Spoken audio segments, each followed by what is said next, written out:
US Marine artillery and aircraft, supported by 18 rounds fired from the American battleship Missouri.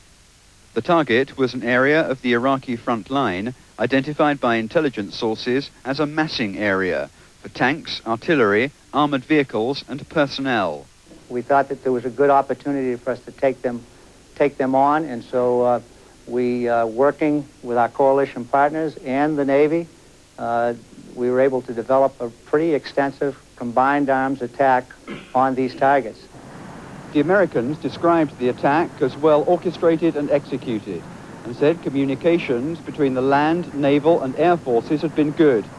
The Allies appear to regard it as an effective rehearsal for the more extensive combined operations which lie ahead.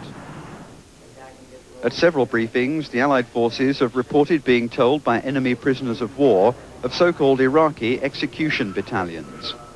People wandering through the units in squad-type formations, executing those that are listening to prohibited channels, radio channels, or trying to escape to the south or leaving their assigned areas. Iraqi prisoners have reportedly told the Allies that soldiers caught doing this are shot quite openly, so the message goes along the whole front line. Saudi Desert, 2 Royal Navy air squadrons wait for war. When fighting on land begins, the Sea King helicopters will be used to move to and from the front line, carrying casualties to field hospitals. For the time being, their biggest enemy is the hostile environment they have to operate in.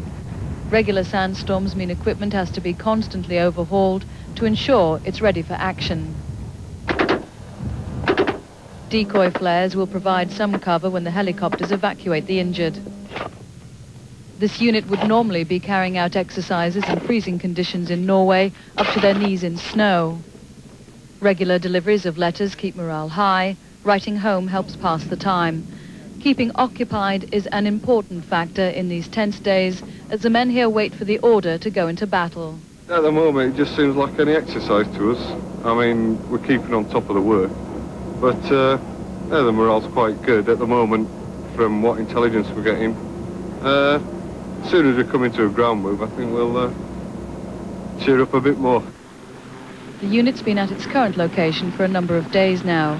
Time for the men to handle the more routine jobs, although they know they could be told to move at any time. And if the ground war does eventually begin, one thing the Allies shouldn't run short of is ammunition. At one of Britain's 2 main arms supply depots, spread over more than 20 acres in the Scottish borders, staff are working flat out to move out to the Gulf everything from small arms rounds to Challenger tank shells. Since we started being actively involved before Christmas, we have done about a normal year's work in 2 months. Also now out in the Gulf are laser targeting designators like these, which for the first time have been fitted to RAF Tornadoes to help accelerate the precision bombing of bridges and supply routes in what the Allies continue to describe as a target-rich environment. But the time will come when Allied ground forces will have to be used to shift the bulk of the Iraqi army from Kuwait.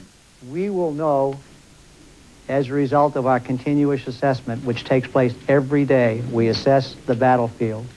We assess our attack on those targets that we have identified within the battlefield. We'll know when the right day is, if in fact we decide to execute a land campaign.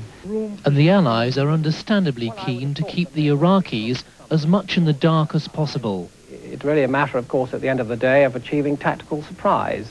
But our object, of course, is to keep the enemy guessing as much as possible and to continue right now with the air campaign, which is having considerable success in reducing his overall capability to fight. The weather could also play a part in setting the date for the ground offensive. Rain and sandstorms will give way in a few weeks to searing desert heat, almost unbearable conditions for troops in chemical protection suits.